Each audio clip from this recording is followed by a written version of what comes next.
Welcome to the special episode of Resilient Edge. I'm your host for the session, Vijay Sharma, and today we're delving into a topic that has become key for businesses worldwide: how to create resilient supply chains that can withstand disruption. The past few years have illustrated some vulnerabilities in global supply networks. From natural disasters to geopolitical shifts and evolving customer demands, the need for agility and supply chain robustness is very clear. But resilience isn't just about bouncing back. It's increasingly intertwined with sustainability and planning ahead. Companies are recognizing that a resilient supply chain is one that is environmentally attuned and transparent. It's better for the planet, for business, driving innovation and attracting talent, and building trust with customers and investors alike. Today, I'm talking to specialists that represent leading organizations at the forefront of technological innovation and strategic thinking in this space to help navigate this complex and important landscape. Joining me are Sophia Mendelsohn, the leader of sustainability at SAP. SAP is at the heart of countless enterprise operations globally, and their insights into how technology can help drive sustainability and resilient supply chains is invaluable. And John Lenahan, the head of global commercial services at Esri. Esri is a global leader in geographic information system software, location intelligence, and mapping. Geospatial data offers a unique lens through which to understand and mitigate supply chain risks, and we're eager to explore its transformative potential. Let's dive right in.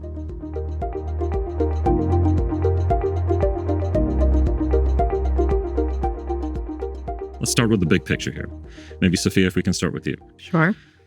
As a leader in SAP, you're really uniquely positioned to see how some of this disruption in global supply chains are impacting organizations in our lives. There's a discussion around digital transformation that can help these supply chains. Can you talk to us a little bit about what it means beyond just complying with regulations and actually transforming supply chains through digital technology? Sure. Well, first, let's start with what we mean by disruption. Because most of the time, I think folks thinks it means I can't get exactly what I want when I want it. And I would add on another layer to that definition. Disruption is blindness. You cannot see what is happening in your value chain, and you cannot surface data to address it. You don't know where the delay is coming from. You don't know which supplier is having issues, and you don't know what SKU or container it's going to affect. So it's not just about moving a supplier from one place to another to respond to tariffs. It's about having constant visibility at the asset or transportational level to what's happening, being able to zoom out and zoom down whenever you want. Yeah, you bring up a really interesting point, because the lack of visibility itself causes so much disruption and panic in people and enterprises throughout the world. Can you think of maybe a recent example that you've come across in SAP or just outside in the normal talking to your customers that you've really seen this manifest, where visibility has played a key problem or role in decision-making within an organization? Sure. Well, first of all, I panic too when I don't have control and visibility. So we're very empathetic to the leaders who go through that. And I can cite really countless companies that are coming to us and saying, it's no longer acceptable to estimate our carbon or really any unwanted externality or pollution in some generalized estimated level. And so right now, there are a number of organizations, especially CPG companies, anyone facing into a consumer market, that want to be able to attribute either a cost or a positive attribute down to the literal product level and be able to say, I'll make a decision about recycled content or virgin content and material into a specific product for a specific market based on exactly who I want to sell that product to. Can you talk a little bit maybe about how SAP thinks about circularity and helps measure some of that? Ultimately, what technology enables you to do is test before you invest, right? That especially with AI, we can now go through a series of material R&D options, a series of design options, and sort of imagine, if you will, literally shifting the scales or shifting the buttons on a speaker for what you want to optimize for: speed, quality, recycled content, fees, green margin. and then landing where you need to before you begin to build and invest. You touched on AI, but before we go to AI, I can John. never not touch on it. John, I want you to weigh in here. We talked about visibility. You can't have visibility without location intelligence. It's become so critical in the way we see things today. It's not only what, it's where. Yep. And where and when too. So talk to us a little bit about what you're seeing through your lens around geospatial and location intelligence in terms of securing supply chains. For sure. I think where and when, Vijay, that's a great way to put it. Kind of cueing off of what Sophia was saying in terms of an example, I want to talk about a large multinational coffee company and a realization they had about 10 years ago, right? They were concerned about the risks to their high quality coffee growing regions around the world. So how do they figure out how best to secure those and make those resilient? And they used where, right? They used location intelligence, they used geospatial to identify the areas that were of most critical value, but then also those areas that were at most critical risk. And then now they have these targets, and they deployed a team of agronomists, and then they created very site-specific remediation and mitigation plans for the areas that were of most priority. So they knew where their supply was coming from. They knew how important it was to their business. And now they understood how to employ the right procedures or the right methods to secure and make the supply chain as resilient as they could, ultimately safeguarding their supply. So that's a really good example of how location is fundamental to supply chains and complements other technologies like ERP to kind of just add to the insight and the awareness. You see a lot of the operational data coming through SAP and the intelligence and the location intelligence coming through. So how would you see both of these domains really converging in the future? Because when it comes to supply chains, you can't really drive impact without anything that both of your companies do. Yeah, I mean, from my perspective, I often think of ERP as the engine of a business. Oh, thank you. Right? Decisions about sales and insight on sales, materials, I mean, the entirety of kind of business decisions. And then from a geospatial perspective, how do you complement that? And how do you really allow some of the supply chain managers and some of the business leaders to see where they're going with the ERP data? And that's kind of the natural fit for geospatial, is to really take and enhance the ERP data, bring location, and help them see kind of how it fits into the geospatial context. And I think about forests when I think about ERP and geospatial, right? We have multiple companies, some in tires, some in coffee, some in wine and beverages. All of them want to source materials that are compliant with future EU regulation and then be able to drive a premium or a margin with their own customers from that better sourcing. And the only way to really do that is to have good geospatial data. You've got to get down to the field level. It's time to go from estimates to actuals, because otherwise it will always sound like greenwashing to our listeners. Yeah, and that's such a good point. I mean, I assume when you say forest, you're talking about the EU deforestation regulation, EUDR. If you look at a company and they're sourcing from a farm, you need the pictures of the farm to over a period of time to make sure it's not encroaching into surrounding forests. Right? And then you need to come back into your enterprise systems and take that information and make sure it gets to your freight forwarder. So that's not easy. So it requires kind of the coming together of different worlds, your world, John, and Sophia, your world. And another example I wanted to add that kind of really shows the power of the relationship between geospatial and ERP is we had a large manufacturer.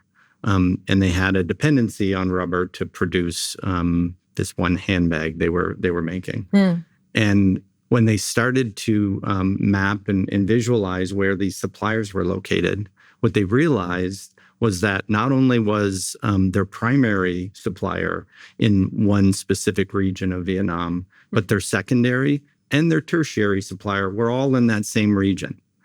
All three of their suppliers were all subject to the same extreme flooding. So their plan B and C were no better than their plan A. And it just kind of drove the point home for them about what they were missing. I mean, we can sit here and we talk about geospatial and kind of the ERP technology driving this, but when it comes to reality in some of the organizations, your geospatial experts are kind of super smart guys sitting in kind of a part of an organization. Your ERP tech is with the CIO or CTO. How do you actually make the change to come through and bring this information together? So it's not that one person who by chance found out that backup plan 1, 2, and 3 are all kind of exposed to the same problem. Give me your opinion on really kind of how do you make that change happen? There are moments in every listener's company when the board and CEO are making a multi-million, if not $100 million or billion-dollar decision. And the key for the listener would be to know when those moments are upcoming or happening, because that is the time to say to your CIO and to say to the leader of your geospatial organization, too much money on the table right now to not talk, people. I mean, another thing that I often think about is starting small and starting with what you know. Because sometimes you can be overwhelmed by the enormity of trying to bring geospatial to business systems that, maybe they're not familiar. And I think just starting and opening the CEO or the C-suite or others' eyes to the possibility of seeing it on a map and kind of the value and the additional insight that can bring. But sometimes it's scary. And it's hard to get started. So trying to be cognizant of that and just slowly working it in and bringing that to the forefront. So maybe let's shift topics to AI and talk a little bit about where you see the potential of AI coming into resilient supply chains. John, let's start with you. So where my mind goes is naturally kind of geospatial AI. Or we call it geo AI, and it's a form of machine learning, and it's something we've been doing for decades. But bringing kind of automated image analytics to those fields and understanding how those fields are changing in real time, so that you're providing that insight, whether it's identifying at a very precise level risk to flooding, or kind of how healthy a forest is. But doing that in a way that the information is being fed to the users. You don't have to be these deep kind of geospatial analysts, but you're really using AI and using the power of the computer. Sophia, how are SAP looking at those processes? Because it drives so much value to our customers that not the spend will more than pay back for itself. Right. Like it's a 3-chapter story. And in the first chapter, you're in R&D, you're in the lab, and you have quite literally tens, if not hundreds of thousands of product declarations from your suppliers, each claiming to have some sort of sustainability attribute like certified palm oil or a lack thereof, right? And normally you hire a small fleet of interns to read those documents. And they have a relatively high margin error. Now, instead, embedded in your ERP system, you can use the AI to ingest hundreds of thousands of product claims, scan them, read them, determine accuracy, and apply them to what claims your sales folks, for example, could then make on a product. You can then take that same data set, take that same information, no matter what form it came in, and transfer it to any type of regulatory compliance. Gee, the AI is now reading this regulation. Let's match the requirements with this regulation up to what all these product compliance statements are saying. And I'm going to immediately suggest how you should comply with this regulation. I can fill out the form for you and things you should do day to day in your business, on your shop floor to stay compliant. And that's just chapter 1. I love that example and building on it. You've identified kind of the using AI, some of the areas where you want to further evaluate, analyze. Imagine then using that geospatially, kind of enabling it and identifying those targets where maybe you can use technology to verify or evaluate what's going on the ground with imagery, or to deploy actual field verification because you need to do it. That's right? fascinating. And it's just a really good way to take the ERP data, the analysis you're doing from a product lifecycle perspective, and then targeting some of the activities that you can do further as a supplier, as a corporation. And it's fascinating. A lot of people think about AI as a threat to jobs, and they don't see the flip side of that, where it could be such an enhancer. A few years ago, we did a time and motion study internally at Deloitte around how we use AI to review contracts, because there's so many projects we do that require review of thousands of contracts. And at the time, it took about 3 hours to go through a contract as a human being, extract all the key terms from the supplier contract and kind of read them and analyze the form. Using AI, we're able to reduce that down to 15 seconds per contract, just to do the drudge work of reading and extracting things around it. And you could take that 15 seconds and redeploy the time, the 3 hours, to actually have the person focus on quality. But coming back to this concept of a resilient supply chain, like even in the back office stuff or of the things we think about as drudgery, like taking the time to get through that stuff away and focusing on quality and insights are just going to help companies go through the roof. Right? Well, that actually brings us perfectly to chapter 2. I see those we actually thought would be most impacted being some of the first to benefit. Any factory floor, any shop in anyone's supply chain. There's a person who is paid a certain amount of money per hour to get a certain amount of stuff done, and ultimately judged on their operational efficiency in that unit of time. So if we imagine that person walking through a factory and they see a safety issue or a quality issue in a product, they're immediately now faced with a choice. A, I could do my job that I'm getting paid to do and be rewarded for it. Or B, I could stop everything I'm doing, screw up my colleague's schedule, walk 10 minutes to the field office, hope the right manager is there, hope they give me the right form, submit the safety form, and wonder if anyone does anything with it. Or if I have my mobile version of my ERP with embedded AI, I whip out my phone, which I probably wanted to do anyway, right? Whip out my phone, talk right to SAP's business AI agent Joule, report the safety incident, and be done with it. And then on the back end, the AI uptakes that information, takes it straight into an environmental health and safety system, which are the things running the people that run supply chains, right? And says, hey, this is what I saw. This is my recommendation. This is how I'm going to document it. Here's what I think you should do next. And here's any possible training I think you should do as well. Right. Now, if my brain recalls, you had 3 chapters. And the third chapter is ultimately a chapter about design efficiency. Right? So we know that the cost of materials is only going one way, and that is up. And we know that the availability of natural resources is only going one way. And very unfortunately, for many reasons, that is down.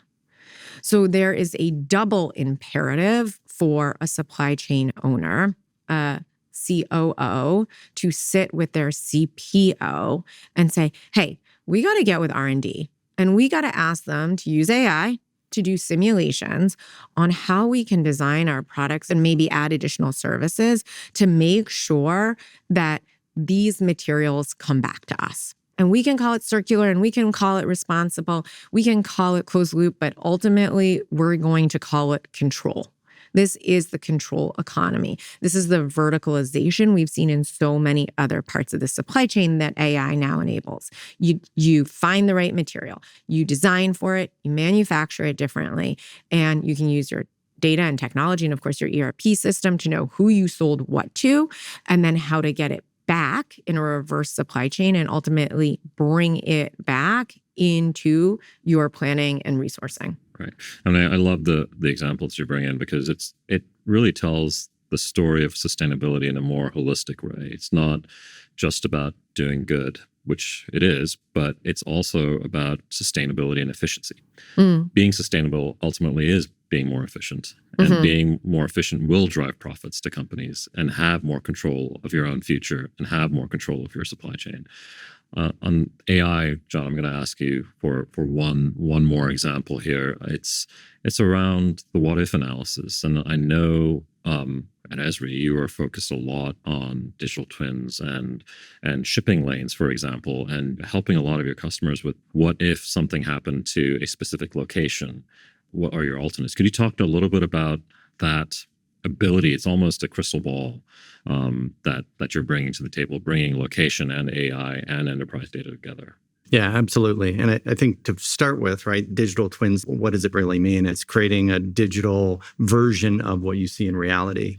When you think of what we've been doing in a geospatial industry for years, it's creating a digital twin of the world.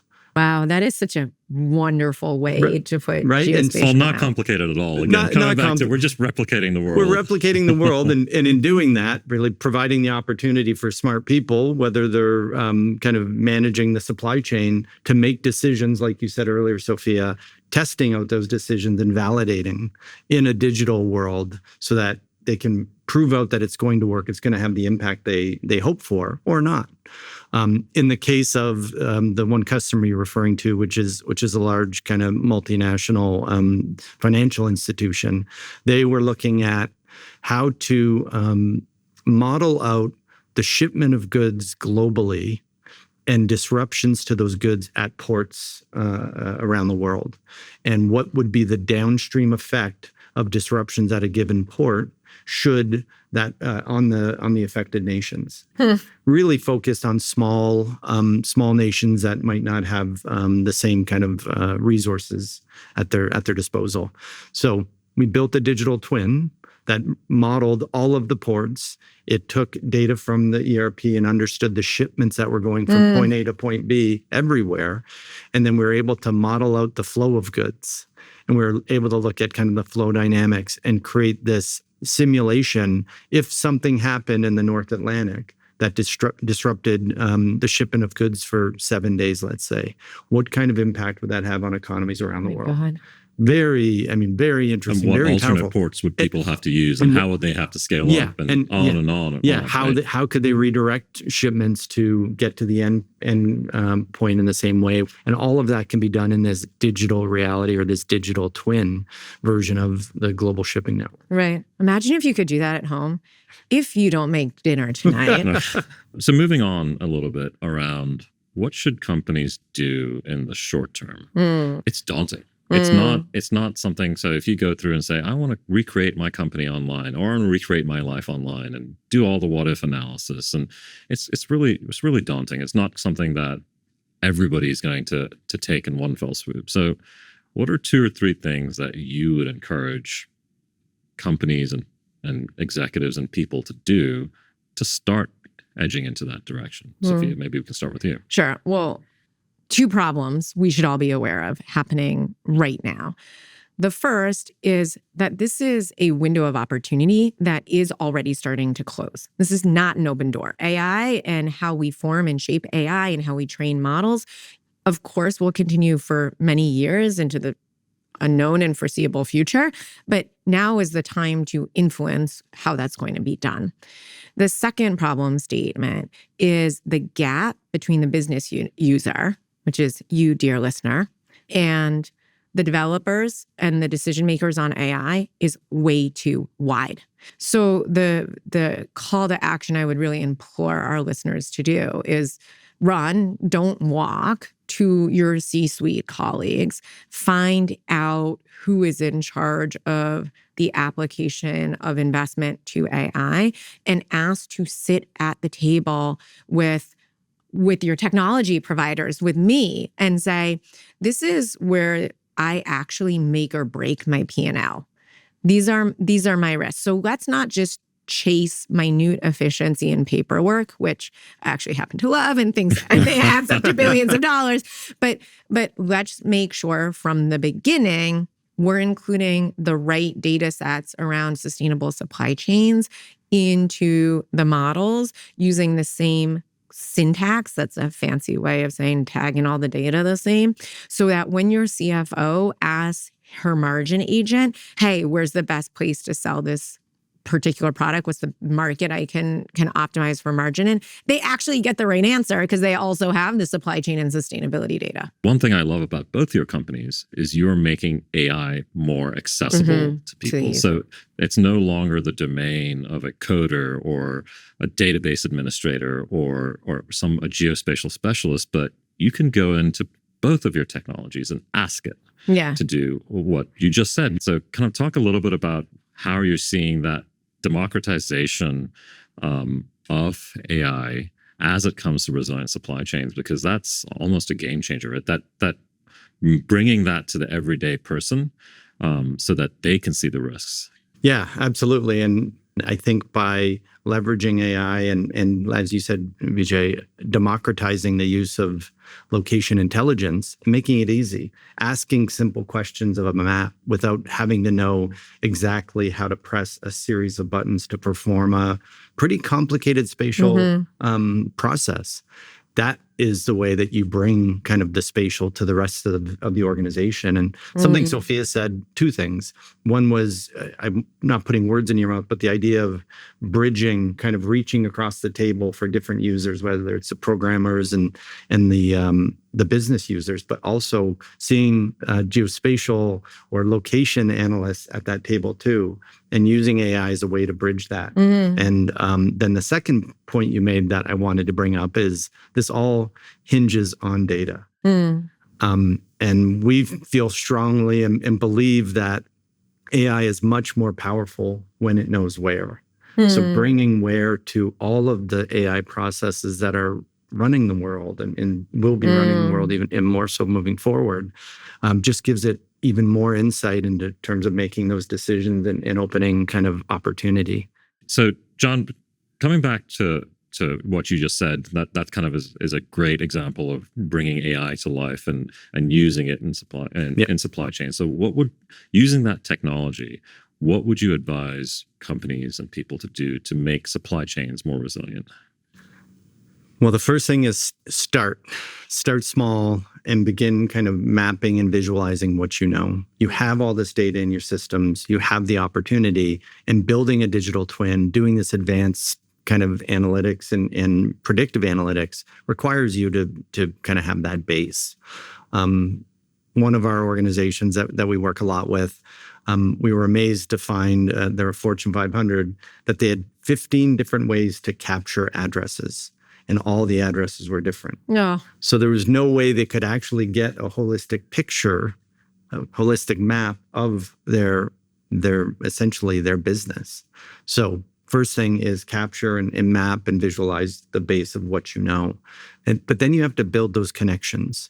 You have to understand that there's connections between each point along your supply chain and your value chain, and understanding the flow, understanding what goes from here to there. That's captured in the ERP, but the transport of that provides insight into what could happen to it along the way. Is it going to be on time? And that's something, once you build out this network or this digital twin of your supply network, a digital supply network, you can start to do some of the scenario modeling. You can start to stress test certain points along the supply chain, going back to the concept of you have multiple suppliers in the same region.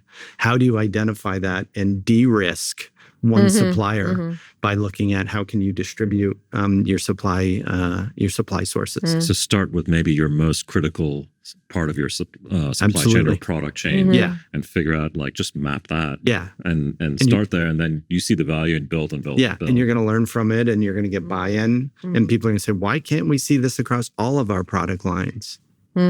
Sophia, what about you? Same question. How would you? What advice? 2 to 3 things to start companies on a resilient supply chain?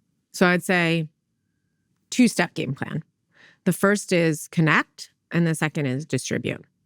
And so you absolutely want to make sure you are connecting all the information in your ERP, if you have multiple instances in your multiple ERPs, with your geospatial data, so that they're all tagged, they're all using the same syntax, and they're all in the same business language. So you can draw on them as one data set. The second part is having the knowledge to distribute what happens in your supply chain over your ledger. Right? Your supply chain is where the profit is made. It's where the risk is held. And we want to make sure to connect the information between the office of the COO and the CPO to the office of the CFO by transferring that information to the concept of a green ledger or otherwise, which of course all happens through your ERP. Well, you heard it here, folks. Very, very actual complex technology brought down into simple terms and simple first steps. I want to end on a fun question. What is your everyday sustainability moves that you're making to make your lives more sustainable? I'll go first. Okay. Since moving into the city, I've given up a car. I don't own a car anymore. And also I've consolidated my shipping, my purchases into kind of once a week type thing. So to reduce like the use of packaging. So that's mine. Those are big changes. That's good. Mine might not be as impactful, but every week I use a city-sponsored compost program. So all of my food scraps, anything that we don't eat, peels, you name it, go into the composting bin once a week. I put it out to the street. They pick it up. Come springtime, we get access to great, healthy kind of compost, put into the vegetable beds, and kind of create that food circularity that we were talking about earlier. How about you, Sophia? Look, for better or worse, I'm corporate through and through. I swear I was born that way, right? And I would say those things and ensuring that sustainability is built into your geospatial analysis strategy and your ERP system is my personal contribution, and I think the listener's greatest impact. Well, thank you very much. I love those answers. Thank you. Yeah. So nice to meet you. You too. Thanks for joining us on Resilient Edge today. This has been a fascinating and highly informative discussion covering the importance of sustainability for resilience to the transformative roles of ERP, AI, and geospatial data, and some actions that companies should take in the short term. The message is clear.